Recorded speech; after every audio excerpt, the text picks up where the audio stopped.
Ce que tu appelles un manque de confiance en toi n'en est pas un. Et cette simple phrase devrait déjà te troubler.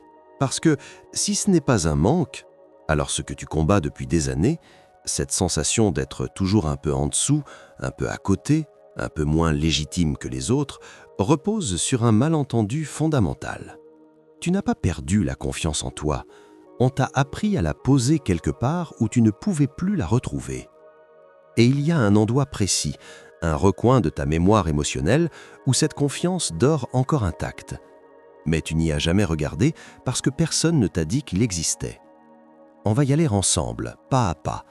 Et ce que tu vas découvrir risque de changer la manière dont tu te perçois depuis toujours. Mais avant cela, il faut que tu comprennes comment tout a commencé.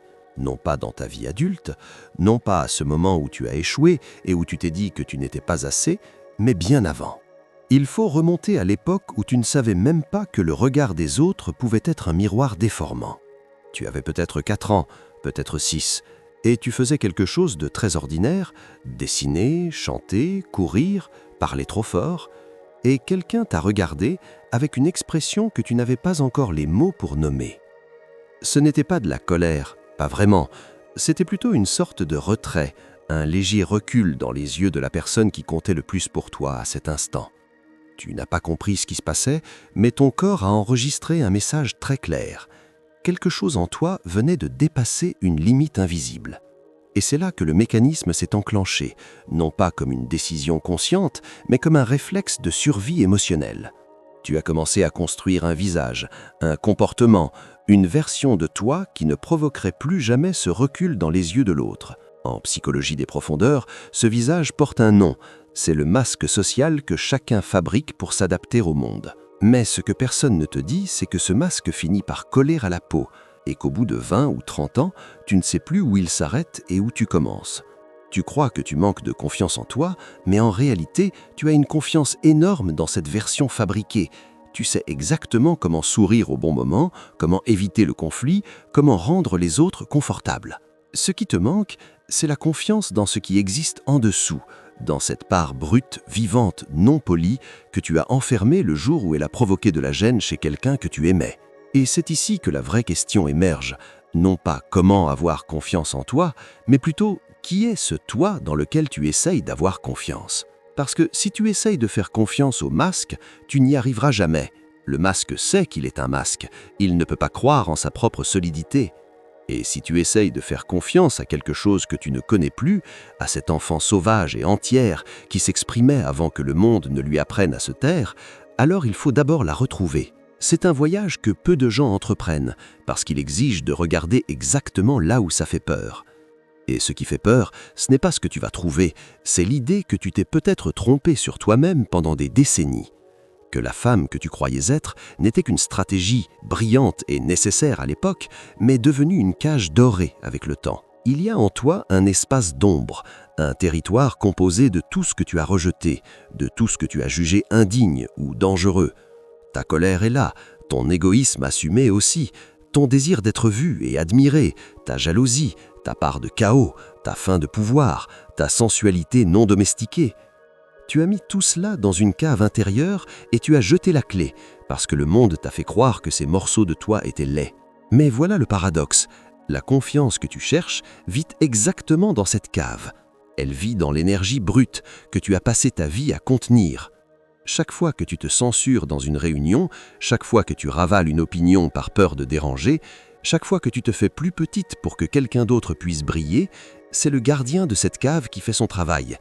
Il te protège du rejet, oui, mais il te coupe aussi de ta propre vitalité. Et c'est pour cela que la fatigue que tu ressens n'est pas seulement physique, elle est le prix que ton organisme paie pour maintenir cette séparation entre ce que tu montres et ce que tu es. Maintenant, il y a une pièce manquante dans tout cela, quelque chose que tu ne peux pas voir tant que tu restes à l'intérieur de ce schéma.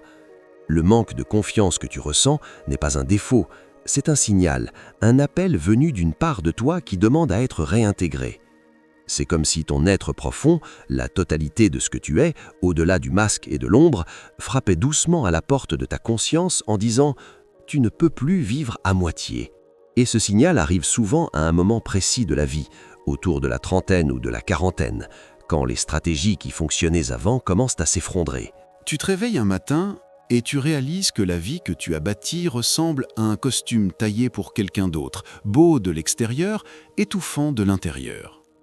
Le sourire qui convainquait tout le monde ne convainc plus, la performance qui te valait des compliments ne te nourrit plus, les relations construites sur ce masque commencent à sonner creux. Ce n'est pas une crise, c'est une mue. Tu es en train de devenir quelqu'un de plus vaste que le rôle qu'on t'a assigné. Si tu regardes cette vidéo en ce moment, si quelque chose dans ces mots fait vibrer un endroit précis dans ta poitrine, c'est peut-être le signe que tu es prête pour cette conversation. Et si tu ressens le besoin de poser des mots sur ce que tu traverses, l'espace des commentaires est là. Il y a des femmes qui lisent ces lignes et qui vivent exactement la même chose. Et parfois, une phrase partagée devient le miroir dont une autre avait besoin. Revenons à cette confiance enterrée. Parce qu'il ne suffit pas de savoir qu'elle existe, il faut comprendre comment elle fonctionne. La confiance authentique n'est pas l'absence de doute, c'est la capacité à avancer avec le doute, à le porter comme un voyageur porte son sac, sans le confondre avec son identité. Et cette capacité ne vient pas d'une affirmation répétée devant un miroir le matin, elle vient d'un rapport restauré avec les morceaux de toi que tu as exilés. Pense à la dernière fois où tu as ressenti un élan véritable, une envie spontanée de dire quelque chose, de faire quelque chose, de prendre de la place, et où tu t'es retenu. Ce n'était pas de la prudence, c'était de l'obéissance, la réponse automatique d'un système nerveux qui a appris très tôt que l'élan spontané mène à la désapprobation. Chaque fragment d'ombre que tu accueilles devient un morceau de sol sous tes pieds. Chaque émotion que tu cesses de fuir te donne un ancrage que 1000 compliments extérieurs ne pourront jamais remplacer. Il y a une femme que j'imagine souvent quand je pense à ce processus. Pas une femme parfaite, pas une guerrière inébranlable, mais une femme qui a cessé de se cacher d'elle-même. Elle n'a pas éliminé sa peur, elle a appris à la regarder sans lui obéir. Elle n'a pas supprimé son besoin d'approbation, elle a simplement cessé d'en faire le fondement de ses choix. Ce qui a changé chez elle, ce n'est pas l'absence de failles, c'est qu'elle a arrêté de considérer ces failles comme des preuves de son insuffisance. Et cette transformation n'est pas venue d'un déclic magique, elle est venue d'un travail patient, presque silencieux, un dialogue quotidien avec les parties d'elle-même qu'elle avait bannies. Elle a commencé par observer, sans juger, les moments où elle se rétractait. Elle a noté les situations qui déclenchaient cette voix intérieure, celle qui dit « Tu n'es pas à la hauteur, tu vas être démasqué, ils vont voir que tu fais semblant ». Et au lieu de combattre cette voix, elle a fait quelque chose de radical. Elle lui a demandé d'où elle venait. La réponse ne se trouvait jamais dans le présent, elle remontait toujours à ce moment ancien, celui où une petite fille avait appris que certaines parties d'elle n'étaient pas les bienvenues. C'est là que la guérison commence, non pas dans l'avenir que tu veux construire, mais dans le passé que tu n'as jamais fini de traverser. Parce que la confiance en soi n'est pas un muscle que tu développes, c'est un barrage que tu démantèles. L'eau était toujours là, puissante, vivante, prête à couler. Elle attendait simplement que tu retires les pierres que tu avais posées une par une au fil des années pour contenir ce que tu croyais être un torrent dangereux. Mais ce torrent n'a jamais été dangereux, il était simplement trop vivant pour le cadre étroit qu'on t'avait donné. Et quand tu commences à retirer ces pierres, quelque chose de surprenant se produit. Tu ne deviens pas incontrôlable, tu ne deviens pas égoïste ou blessante comme tu le craignais, tu deviens entière. Tu découvres que ta colère contient de la clarté, que ton orgueil contient de la dignité, que ta tristesse contient de la tendresse, que ta part sauvage contient de la grâce. Ces opposés qui semblaient irréconciliables commencent à cohabiter, et cette cohabitation produit quelque chose que le masque seul ne pouvait jamais générer, une présence. Les gens ne font pas confiance aux gens parfaits, ils font confiance aux gens présents, à ceux qui habitent pleinement l'espace qu'ils occupent. Et toi, tu as passé des années à essayer d'être parfaite pour mériter la confiance que tu aurais pu avoir simplement en étant là, entièrement, sans excuse. Il reste une dernière chose que je veux te dire, et c'est peut-être la plus importante de toute cette vidéo. Le chemin vers la confiance en toi ne commence pas demain. Il ne commence pas quand tu auras lu le bon livre, suivi le bon programme ou atteint le bon poids.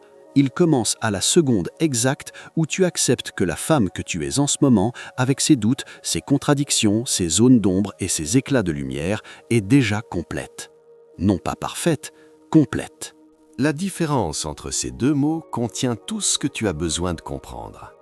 La perfection est une destination qui recule à chaque pas, la complétude est un état qui t'attend depuis toujours, patiemment, dans cette cave où tu n'osais pas descendre.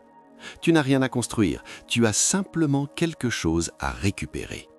Et cette chose a ton visage, ta voix, ton rire d'avant la censure, cette version de toi qui n'avait pas encore appris qu'elle devait se méfier d'elle-même. Elle est toujours là, intacte sous les couches de compromis. Elle respire sous chaque hésitation, elle pulse sous chaque silence que tu t'imposes. Parfois tu l'entends, dans un rêve, dans une colère soudaine que tu ne t'expliques pas, dans cette larme qui coule sans raison apparente devant un film ou une chanson qui touche un endroit que tu avais oublié. Ce sont ses messages, sa manière à elle de te rappeler qu'elle attend. Et la seule chose qu'elle te demande, ce n'est pas du courage, ce n'est pas de la volonté, c'est juste un instant de permission, un tout petit moment où tu cesses de regarder ce que tu devrais être et où tu laisses exister ce que tu es. Ce moment, si tu le choisis, changera davantage que 10 années de tentatives acharnées. Parce qu'il ne s'agit pas de devenir quelqu'un d'autre, il s'agit de rentrer chez toi. Et chez toi, la porte n'a jamais été verrouillée, c'est toi qui avais simplement oublié que tu avais le droit d'entrer.